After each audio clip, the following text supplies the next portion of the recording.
السلام علیکم ورحمۃ اللہ وبرکاتہ۔ آج کے خطبے کا عنوان ہے رمضان آزادی کا ایک سنہری موقع۔ الحمدللہ والصلاۃ والسلام علی رسول اللہ، اما بعد۔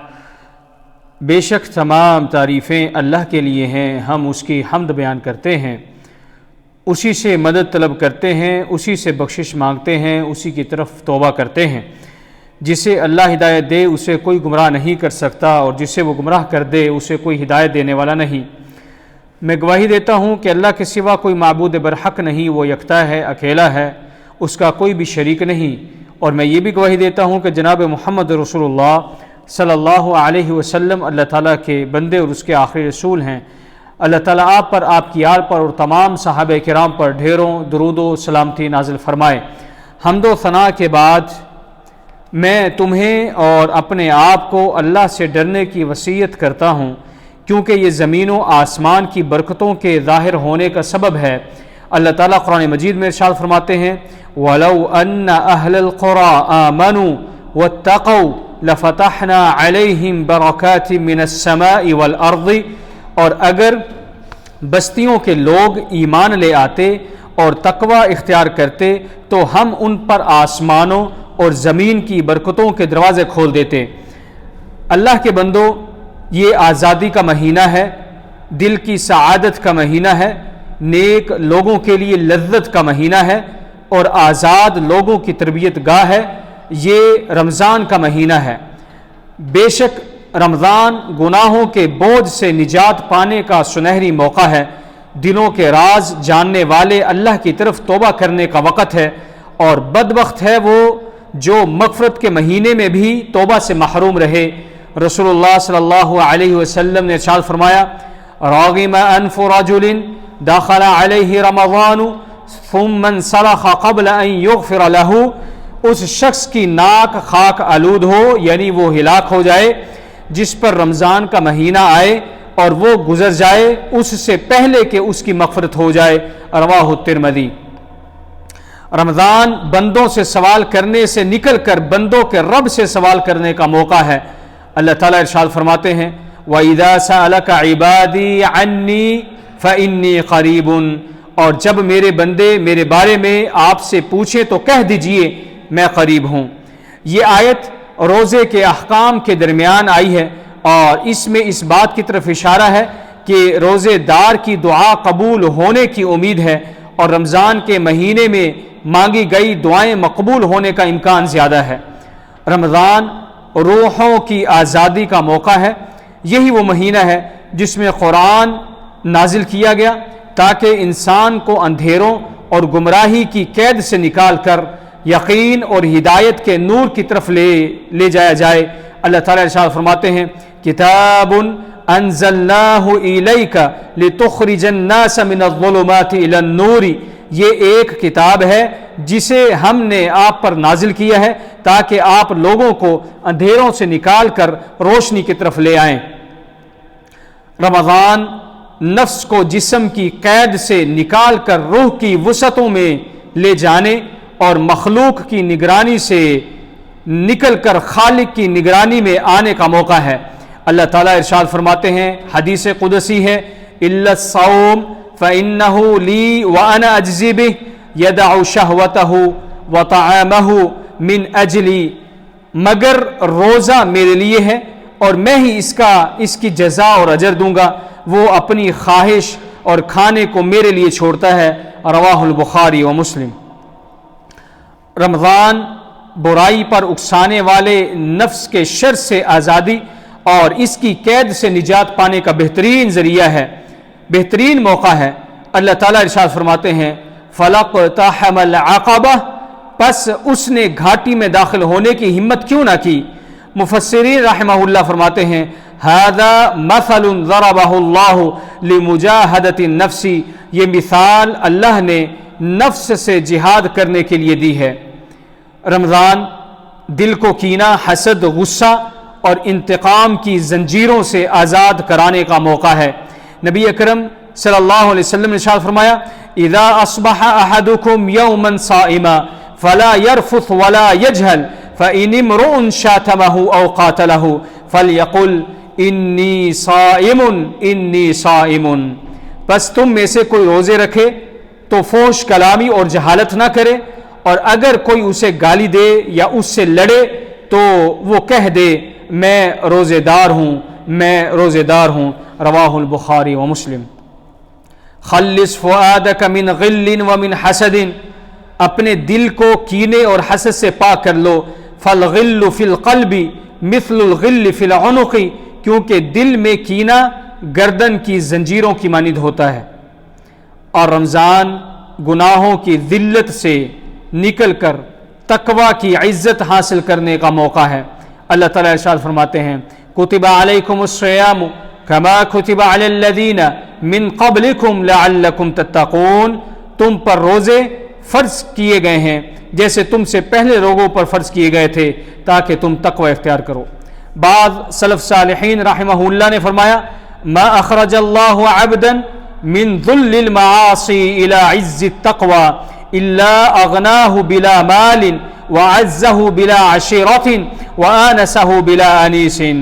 اللہ تعالیٰ جب کسی بندے کو گناہوں کی ذلت سے نکال کر تقوی کی عزت عطا کرتا ہے تو وہ بغیر مال کے غنی ہو جاتا ہے، بغیر قبیلے کے عزت والا بن جاتا ہے، اور بغیر کسی ہم نشیں کے انس حاصل کر لیتا ہے. اور رمضان عقل کو مادہ پرستانہ اور خود گردانہ سوچ، لالچ اور بخل سے آزاد کر کے سخاوت اور خیرات کی طرف لے جانے کا موقع ہے، کیونکہ کان صلی اللہ علیہ وسلم اجود الناس وکان اجود ما یکون فی رمضان، نبی اکرم صلی اللہ علیہ وسلم سب سے زیادہ سخی تھے، اور رمضان میں آپ صلی اللہ علیہ وسلم کی سخاوت سب سے زیادہ بڑھ کر ہو جاتی تھی. اخرجہ البخاری و مسلم. ابن قیم رحمہ اللہ نے ارشاد فرمایا لما كان البخيل محبوسا عن الإحسان فهو ضيق الصدر كلما أراد أن يتصدق منعه بخله فبقي قلبه في سجنه والمتصدق كلما تصدق انشرح قلبه. بخیل کو جب احسان سے روکا جاتا ہے تو اس کا سینہ تنگ ہو جاتا ہے، جب بھی وہ صدقہ دینے کا ارادہ کرتا ہے اس کا بخل اسے روک لیتا ہے، لہذا اس کا دل قید میں رہتا ہے. لیکن صدقہ دینے والا جتنا زیادہ صدقہ دیتا ہے اس کا دل اتنا ہی زیادہ کھلتا جاتا ہے. اور رمضان فضولیات اور لغویات میں مبتلا رہنے کی عادت سے آزادی اور غیر ضروری چیزوں کو چھوڑنے کا موقع بھی ہے. سلف صالحین جب روزہ رکھتے تو مساجد میں بیٹھتے اور کہتے نحفظ صومنا ولا نغتاب احدا، ہم اپنے روزے کی حفاظت کر رہے ہیں اور کسی کی غیبت نہیں کرتے. اور رمضان حرام خواہشات کی قید سے آزادی کا موقع بھی ہے، کیونکہ روزہ ان زنجیروں کو توڑنے، بے لگام نفسانی خواہشات کو قابو میں رکھنے اور ان کی آگ بجھانے میں مدد دیتا ہے. نبی کریم صلی اللہ علیہ وسلم نے ارشاد فرمایا یا معشر الشباب من استطاع منکم الباءة فلیتزوج فإنه اغض للبصر واحسن للفرج ومن لم يستطع فعليه بالصوم. اے نوجوانوں کی جماعت، تم میں سے جو نکاح کی استطاعت رکھتا ہو وہ نکاح کر لے، کیونکہ یہ نظر کو جھکانے اور شرمگاہ کی حفاظت کا بہترین ذریعہ ہے، اور جو استطاعت نہ رکھے اسے چاہیے کہ وہ روزے رکھے. رواہ البخاری و مسلم. اور روزے کا مقصد محض بھوکا اور پیاسا رہنا نہیں، بلکہ اس کے ذریعے نفس امارہ کو قابو میں کرنا، اس پر غلبہ پانا اور اس کی غلامی سے نجات حاصل کرنا ہے. نبی کریم صلی اللہ علیہ وسلم نے ارشاد فرمایا من لم يدع قول الزور والعمل به والجهل فليس لله حاجة ان يدع طعامه وشرابه. جس نے جھوٹی بات کہنا، اس پر عمل کرنا اور جہالت بیہودگی نہ چھوڑی تو اللہ کو اس کے کھانے پینے سے رکنے کی کوئی حاجت نہیں. رواہ البخاری. ابن قیم رحمہ اللہ ارشاد فرماتے ہیں الحر المحض هو الذي قهر شهوته ونفسه وملكها فانقادت معه وذلت له ودخلت تحت حکمه. حقیقی آزاد وہی شخص ہے جو اپنی خواہشات اور اپنے نفس کو مغلوب کر لے اور اس پر حکمرانی کرے، لہذا اس کے تابع ہو جائے، اس کے سامنے جھک جائے اور اس کی اطاعت میں آ جائے. اور مسلمانوں کی بہت سی فتوحات رمضان میں ہوئی، کیونکہ نفس کا جہاد سب سے بڑا جہاد ہے اور اس کے بعد کا جہاد اس سے آسان ہو جاتا ہے۔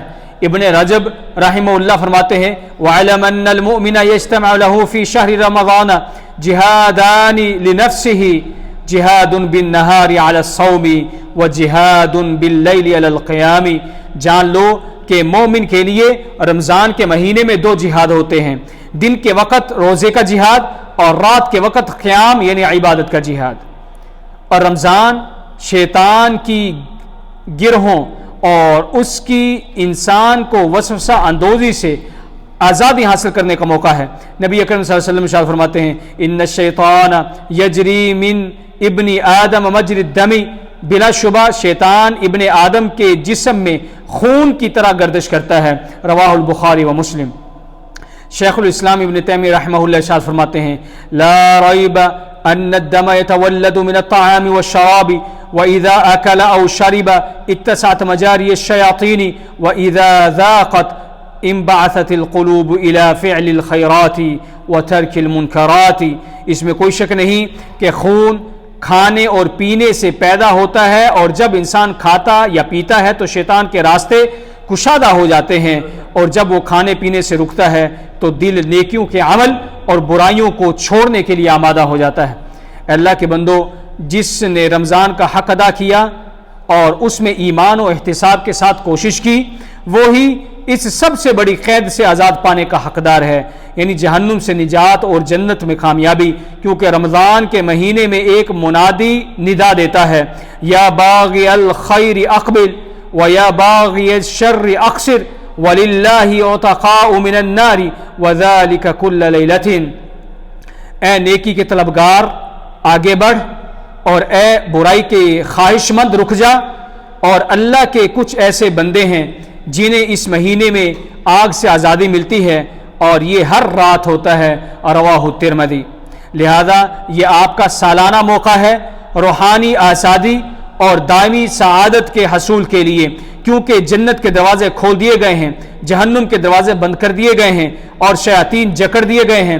نبی اکرم صلی اللہ علیہ وسلم ارشاد فرماتے ہیں اذا دخل رمضان فتحت ابواب الجنت وغلقت ابواب جہنم وسلسلت الشیاطین، جب رمضان آتا ہے تو جنت کے دروازے کھول دیے جاتے ہیں، جہنم کے دروازے بند کر دیے جاتے ہیں، اور شیاطین کو زنجیروں میں جکڑ دیا جاتا ہے، رواہ البخاری و مسلم۔ لہذا نیکیوں کے اس موسم میں اپنے وقت کو غنیمت جانو، گناہوں اور برائیوں کی قید سے آزادی حاصل کرو، اور خواہشات اور شکوک و شبہات کی طرف بلانے والوں سے بچو۔ واللہ یرید ان یتوب علیکم ویرید الذین یتبعون الشہوات ان تمیلوا میلا عظیما، اور اللہ تم پر توبہ کرنا چاہتا ہے، اور جو لوگ خواہشات کی پیروی کرتے ہیں وہ چاہتے ہیں کہ تم راہ راست سے بہت زیادہ دور ہٹ جاؤ۔ اے اللہ اسلام اور مسلمانوں کو عزت عطا فرما اور شرک اور مشرکین کو ذلت دے۔ اے اللہ اپنے خلفائے راشدین ہدایت یافتہ اماموں یعنی ابوبکر، عمر، عثمان، علی رضی اللہ اجمعین سے راضی ہو جا، اور باقی تمام صحابہ، تابعین اور ان کے نیک پیروی کرنے والوں سے بھی قیامت تک تو راضی ہو جا۔ اے اللہ غم زدوں کی غمخوری فرما، مصیبت زدوں کی مشکلات کو دور فرما۔ اے اللہ ہمارے وطنوں کو امن کا گہوارہ بنا، اور ہمارے ائمہ اور حکمرانوں کو درست راہ دکھا، اور ہمارے حکمران اور ان کے ولی عہد کو اپنی پسندیدہ رضا کی راہ پر چلنے کی توفیق عطا فرما، اور ان کی رہنمائی تقوی اور نیکی کی طرف فرما۔ اے اللہ تو ہی ہے، تیرے سوا کوئی معبود نہیں، تو غنی ہے، ہم فقیر ہیں، ہم پر بارش نازل فرما، ہمیں مایوس لوگوں میں سے نہ بنا۔ اے اللہ تو ہمیں بخش دے، تو بہت بخشنے والا ہے، تو ہم پر آسمان سے موسلادھار بارش نازل فرما۔ اللہ کے بندو، ان اللہ یامر بالعدل والاحسان وایتاء ذی القربى وینہی عن الفحشاء والمنکر والبغی یعظکم لعلکم تذکرون۔ بلا شبہ اللہ انصاف کا، احسان کا، قرابت داروں کو دینے کا حکم دیتا ہے، اور بے حیائی، برائی اور ظلم سے منع کرتا ہے۔ وہ تمہیں نصیحت کرتا ہے تاکہ تم نصیحت حاصل کرو۔ پس اللہ کا ذکر کرو، وہ تمہیں اور دے گا، اس کی نعمتوں کا شکر ادا کرو، وہ تمہیں اور زیادہ دے گا۔ وَلَذِكْرُ اللَّهِ أَكْبَرُ وَاللَّهُ يَعْلَمُ مَا تَصْنَعُونَ، اور اللہ کا ذکر سب سے بڑا ذکر ہے، اور اللہ جانتا ہے جو کچھ تم کرتے ہو۔ استغفر اللہ۔